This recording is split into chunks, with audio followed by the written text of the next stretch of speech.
In sunny Southern California, the soul of the American solar industry, Mark Smith can't find solar panels at any price. Yesterday, we put in an order for solar panels for the product that we use, and I'm being told August. This is unheard of for my company. So this is really detrimental. How long would it normally take? 2 weeks. The U.S. solar power industry has been nearly frozen in time since late March.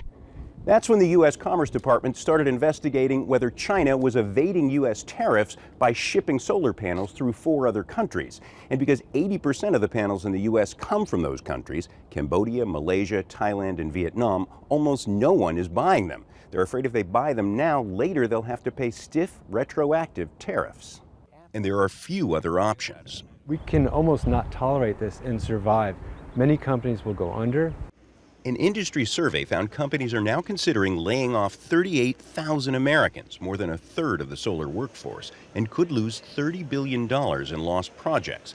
The man who asked for the government probe knows what his rivals think of his company. Most hated solar company in America. MAMUN, RASHID, founder of the tiny Silicon Valley panel maker Auxin Solar, says he's trying to save the U.S. solar industry from Chinese domination and unfair competition. If it sticks, that means 2 things. Cheating was going on, and number 2, it highlights how dependent we are on foreign suppliers, and we need to get off of that dependency because these panels are coming in lower than our bill of materials. So the U.S. worker hasn't even had a chance, and they've lost the race. They haven't even entered the race. Something is very wrong with that. The kerfuffle is undermining President Biden's ambitious goal to have solar make up 40% of the nation's energy use by 2035.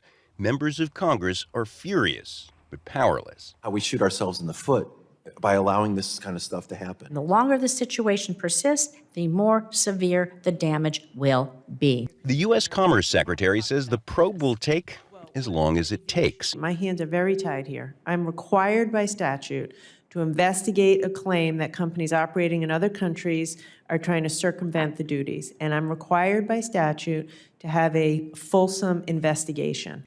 A preliminary ruling is due in August. A final decision could take a year. Another trip around the sun that might bring precious little progress for the American solar industry. John Hendren, Al Jazeera, Santa Monica, California.